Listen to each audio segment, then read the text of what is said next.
Question number third बिल्कुल question number second की तरह से ही है। यहाँ पे कहा गया है कि अनुपातों A1 बटा A2, B1 बटा B2 और C1 बटा C2 की तुलना कर ज्ञात कीजिए कि निम्न रैखिक समीकरण के युग्म संगत है या असंगत है। तो संगत या असंगत चेक करने के लिए हमें क्या करना है कि फिर वही अनुपात निकाल लेंगे। अगर एक हल या अनेक हल हुए तो ये संगत है, और अगर हल नहीं हुआ, कोई हल नहीं है, तो फिर ये असंगत है।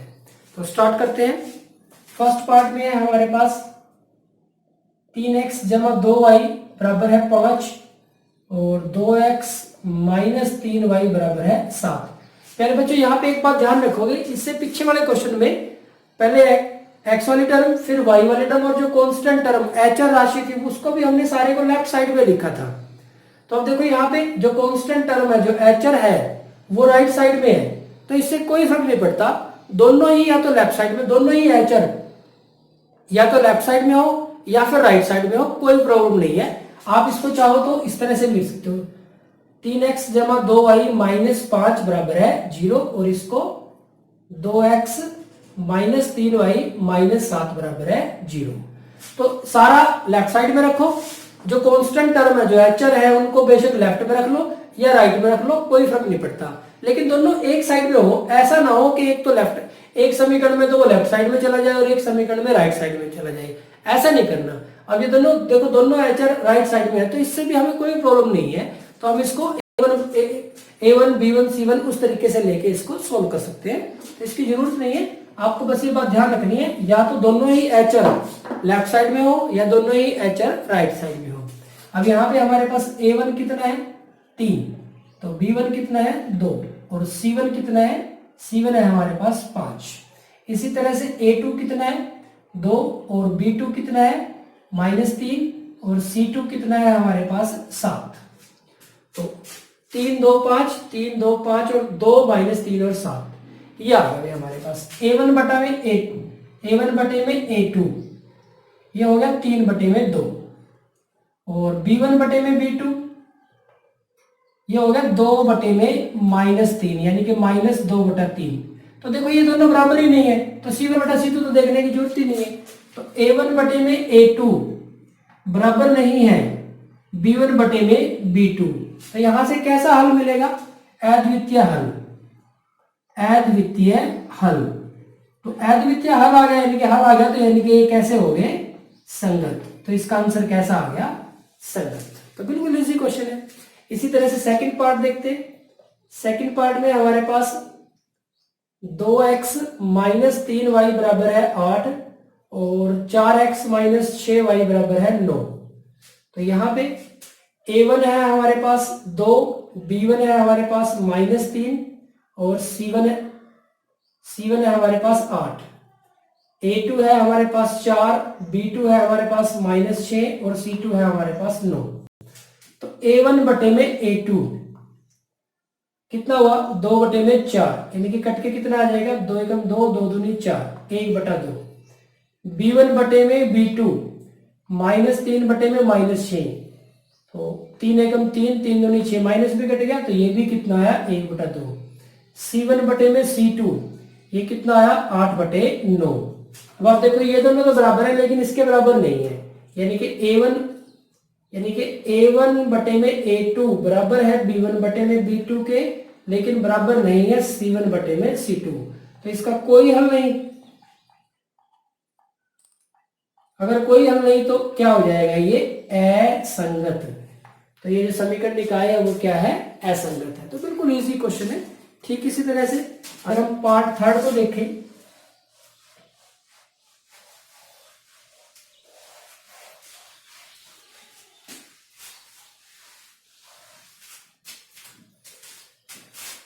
पार्ट थर्ड है हमारे पास 3 बटा 2x प्लस 5 बटा 3y बराबर है 7 और 9x माइनस 10y बराबर है 14।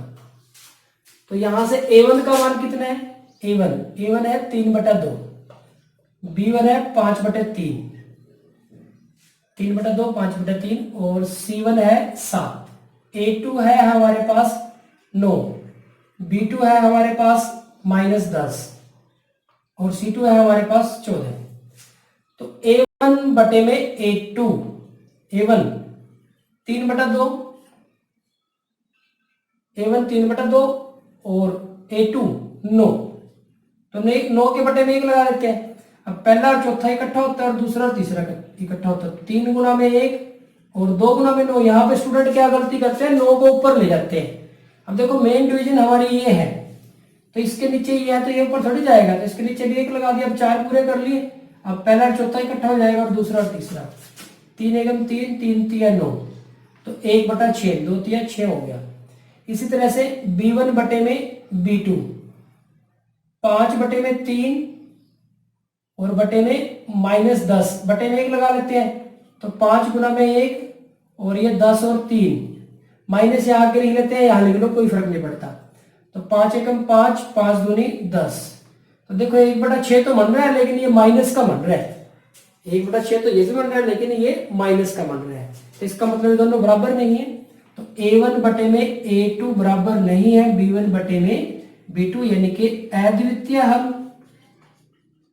अद्वितीय हल अगर हो गया हमारे पास, तो निकाय कैसा हो जाएगा, संगत। तो संगत निकाय। तो ये हमारे पास हो गया पार्ट 3। ठीक इसी तरह से पार्ट 4 है हमारे पास। पार्ट 4 में है हमारे पास 5x - 3y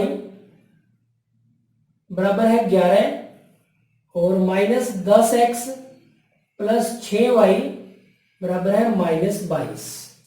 तो A1 है हमारे पास 5, B1 है -3 और C1 है 11। A2 है -10, B2 है 6 और C2 है -22। तो A1 बटे में A2, तो 5 बटे में -10, तो 5 एकम 5, 5 दूनी 10, तो 1/2 विद माइनस साइन, माइनस को आगे लिख देते हैं, तो ये माइनस का 1/2 मिला। B1 बटे में B2, B1 -3 बटे में 6, तो 3 एकम 3, 3 दूनी 6, तो ये भी -1/2 आ गया। C1 बटे में C2 11 बटे में -22, 11 एकम 11, 11 दूनी 22, तो माइनस को आगे लगाते हैं, -1/2, तीनों बराबर आ गए। यानी कि A1 बटे में A2 बराबर है B1 बटे में B2 बराबर है C1 बटे में C2। तो तीनों ही बराबर आ गए। तो क्या हो गया हमारे पास, रेखाएं कैसी होगी, समबाती होगी। हल कैसे हो गए, अनेक हल होंगे, अनेक हल होंगे। तो यानी कि निकाय कैसा हो गया, संगत। तो ये हमारे पास समीकरण निकाय है जो वो कैसा है, संगत है। नेक्स्ट लास्ट पार्ट की तरफ बढ़ते हैं। लास्ट पार्ट है हमारे पास इसका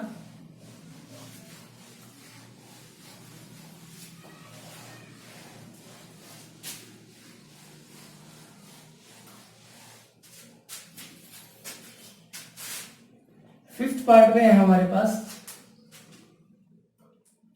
4/3x + 2y = 8 और 2x + 3y = 12। तो A1 आ गया हमारे पास 4/3, B1 है हमारे पास 2 और C1 है हमारे पास 8। A2 है हमारे पास 2, B2 है हमारे पास 3 और C2 है हमारे पास 12। तो A1 बटे में A2 निकाल लेते हैं। A1 बटे में A2, तो 4/3 और बटे में 2, तो मेन डिवीजन हमारी ये है, तो इसके बटे में 1 लगा लेते हैं। तो ये इकट्ठे हो जाएंगे, 4 गुना में 1 और 3 गुना में 2, 2 एकम 2, 2 दूनी 4, यानी कि 2/3। इसी तरह से B1 बटे में B2, B1 2 और बटे में 3, 2/3, तो ठीक है, तो 2/3 ही है। और C1 बटे में C2, ये हो गया 8/12, 4 दूनी 8, 4 3 12, तो 2/3, तो सारे ही 2/3 आ गए हैं। तो हमारे पास तो A1 बटे में A2 बराबर है B1 बटे में B2 बराबर है C1 बटे में C2, तो सारे इक्वल आ गए। इसका मतलब क्या हुआ, अनेक हल हो गए, संपाती होगी। तो यहाँ पे अनेक हल है, या फिर पूरा लिख दो अपरिमित रूप से अनेक हल। तो निकाय कैसा हो गया, संगत। तो संगत निकाय है हमारे पास। तो ये था हमारा क्वेश्चन नंबर 3 का 5th पार्ट।